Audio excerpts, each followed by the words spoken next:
Emma Sloan was a believer in a great many things, most of which were entirely fallacious.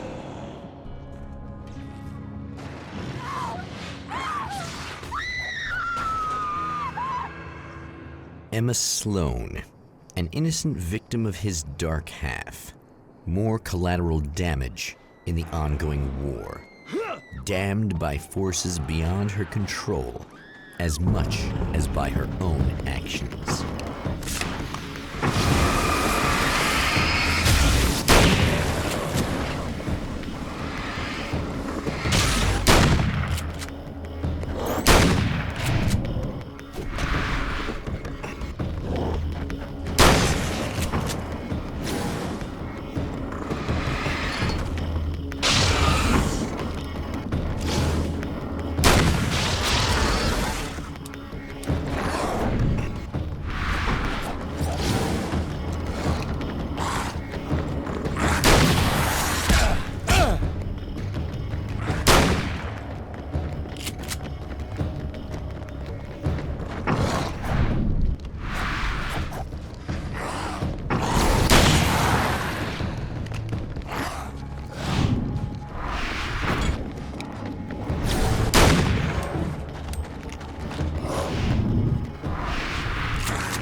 Damn it! Why didn't you listen?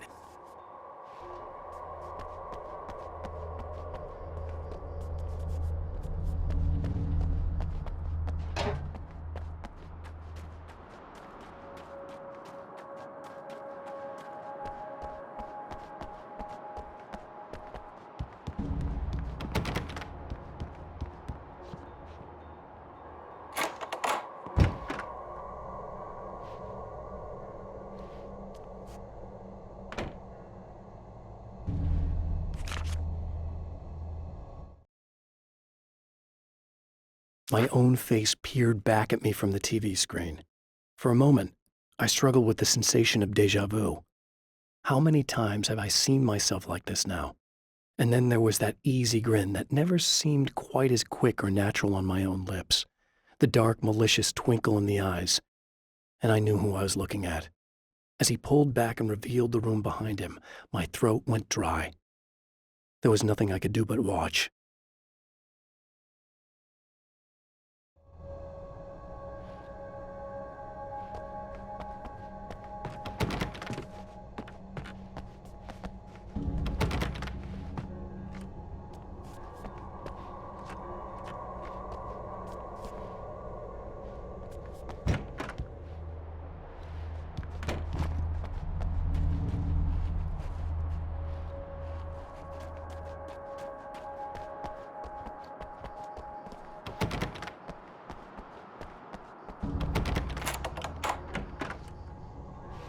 Damn.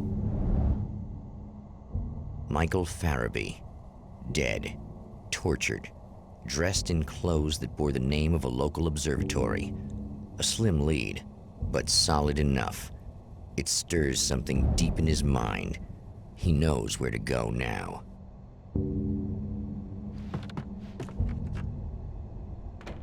I guess that'll have to be my next stop.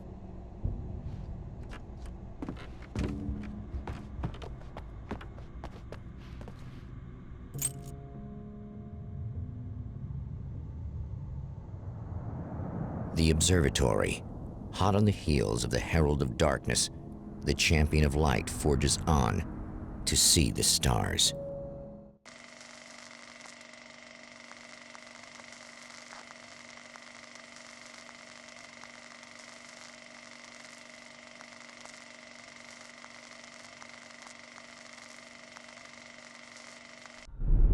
An observatory, a place for a man to witness the magnificence of the universe.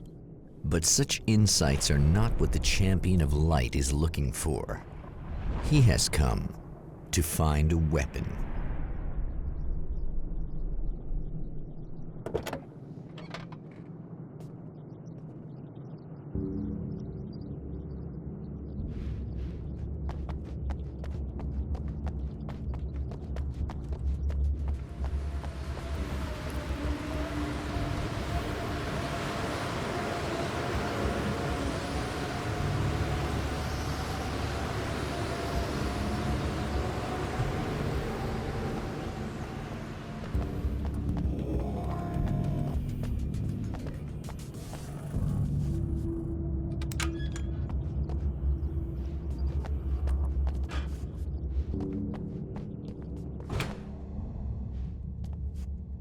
Welcome back, listeners. As you know, I'm Eddie Rodman, and I'm still talking to old gods of Asgard, who are doing their big comeback tour. How's that been going for you? Odin? Splendid! I'm having the time of my life. You know, I didn't realize how much I'd missed that. And what about you, Tor? It's okay, you know. Well, this must bring back a lot of memories. Oh, yeah. It's wonderful to be back on stage. If it wasn't for my knee, I'd feel like a young man again. Well, speaking of that, I hate to keep harping on this age thing, but I gotta tell you, I've heard your new songs, guys, and you sound really good. Thank you. And this may be a touchy subject, but to be blunt, you really don't sound, well, old. I mean the difference between your speaking voice and your singing voice, it's pretty striking. What the hell are you talking about? You saying it's not us singing on that record? What? What's he talking about? No, I'm not saying that, guys, but I can't help noticing the difference. Son, you're on thin ice. You calling me a liar? Whoa, hey, let me just step in here for a moment, boys. Yeah, Eddie, they do sound different, but believe me, we're not talking Milli Vanilli here. These guys are the real deal. Why don't you come to the gig tomorrow night and see for yourself? Once they get on that stage, boom, things get real. Really? Believe me, they play like they're possessed. It's almost like magic. Look, you see my boys play, you see the old gods for real. These guys project a lot of power. They're not lightweights, you know what I'm saying? All right, Barry, I'll see if I can make it. Now, let's take another quick break here, and after that, we'll play the new Old Gods of Asgard single. Don't you go away.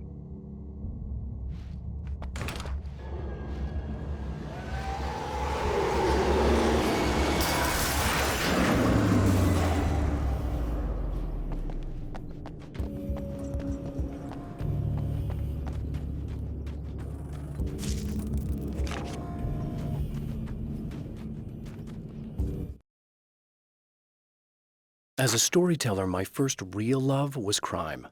And it was in that genre that I finished my first novel, starring the perpetually miserable Alex Casey, whose entire life was a wound that never healed.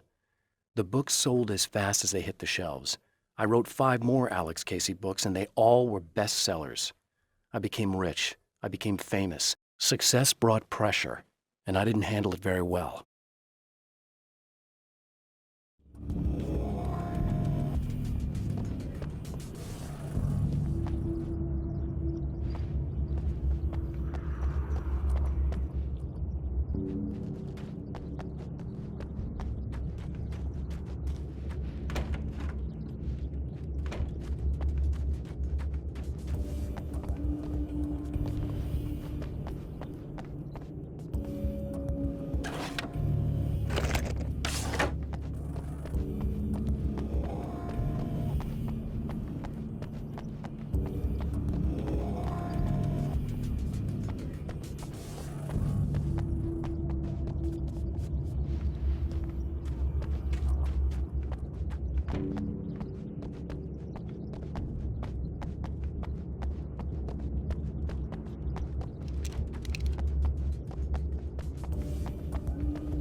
I've carried a flashlight and a gun for so long that I feel naked without either.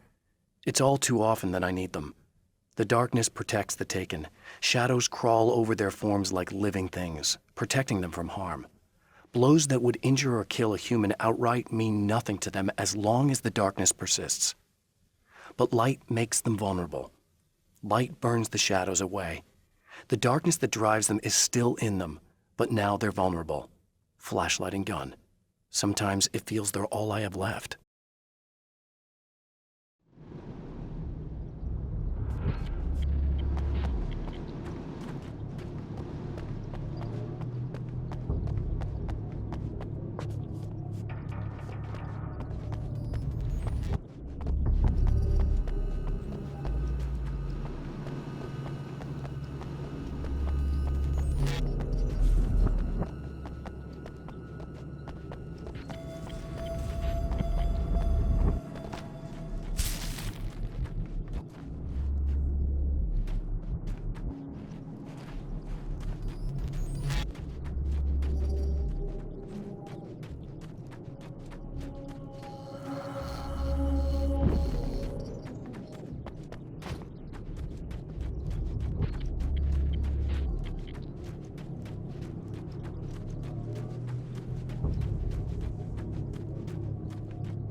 The spiders aren't really the work of the enemy. They're a side effect, a part of the dark place's less significant fauna that has managed to slip through the opening I made when I arrived. Less an animal than an idea that has assumed the form of an animal. Makes them no less dangerous, but at least they're a little easier to deal with.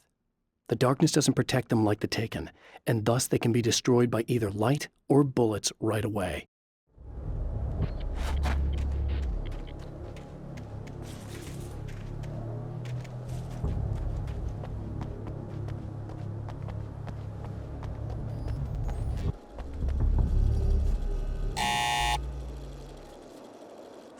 Hello? I'm Dr. Rachel Meadows, and... Wait a moment, it's you! I can't believe you dare show your face around here again.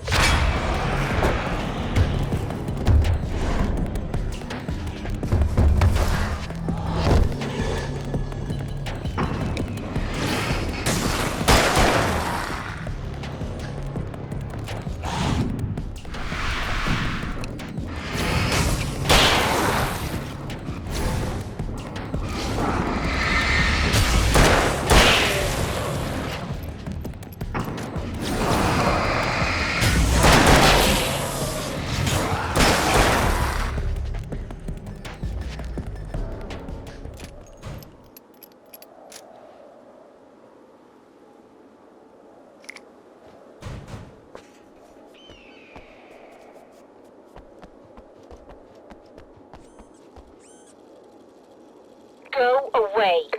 It wasn't me. I just look like him. Are you serious? That's what you're going with? Please. I'm trying to stop him. You saw those shadow things trying to kill me, right? I bet he got along with them just fine. Yes. Yes, he did. All right. Come on in. Thank you.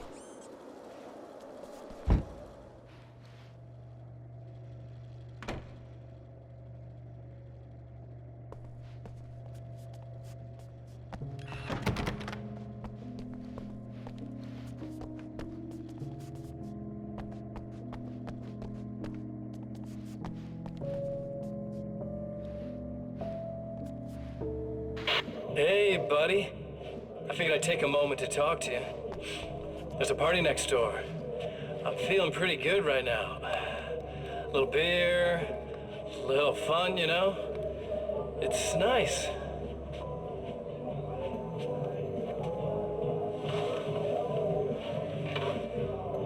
Listen, this whole thing between us, it's a little weird for me too, you know?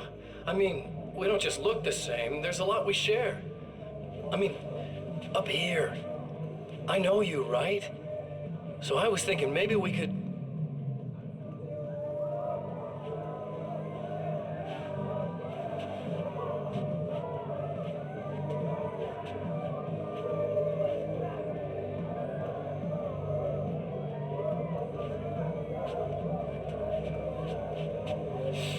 These guys are getting out of control. Look, I feel like we're both victims of circumstance here. And maybe we could make some kind of effort to...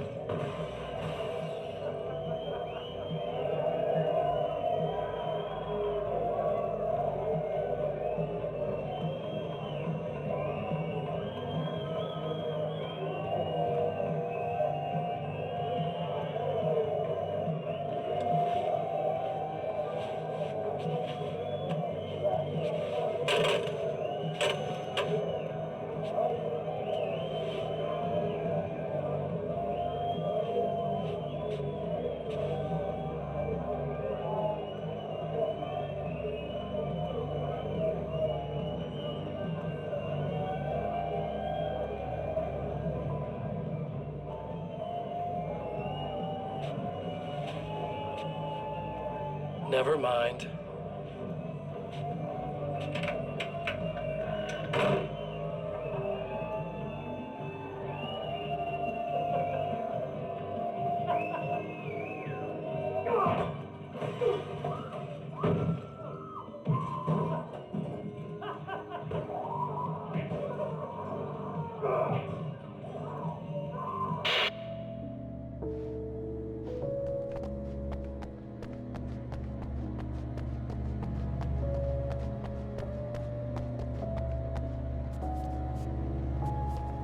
Just a moment, I'll set the lift down. I didn't expect to see anyone here tonight, but I'm relieved to see an actual person. That's assuming this isn't some kind of cruel trick on your part, of course.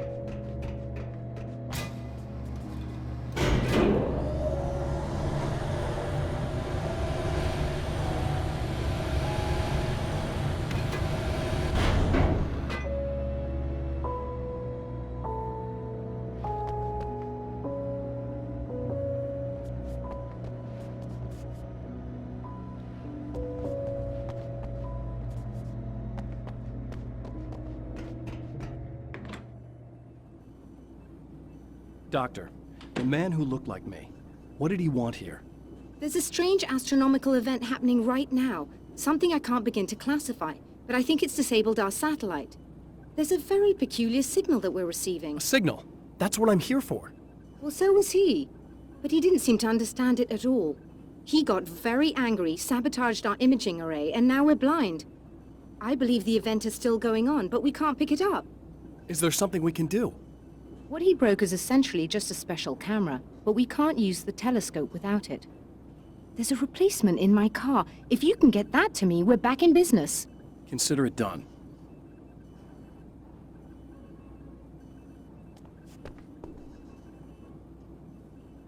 Tell me more about the signal. It's almost as if something's being transmitted to Night Springs. It's the strangest thing. It's quite elusive, almost as if it wasn't properly there. I don't know how to describe it.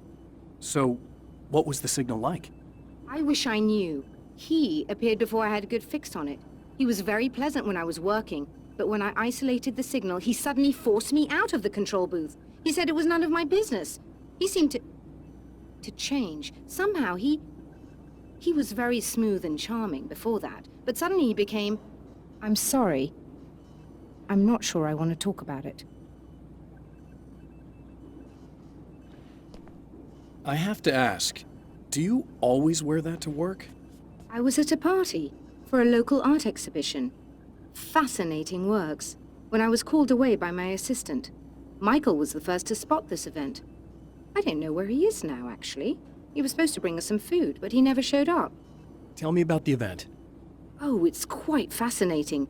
It looks as if stars were changing, somehow. Or shifting positions. It isn't really happening, of course. Most likely it's caused by some kind of atmospheric refraction phenomenon, but I've never seen anything like it. Did he hurt you? No, he didn't quite threaten me exactly, but those shadowy things started to crawl into view, and whatever the signal was, he seemed to be extremely frustrated by it. He just started breaking things and left. I thought it best not to interfere. You were lucky. He's done much worse. Yes. He showed me a knife, and he kept talking. He enjoyed the sound of his own voice. A proper maniac. You really aren't anything like him, are you? Believe me, I try very hard not to be.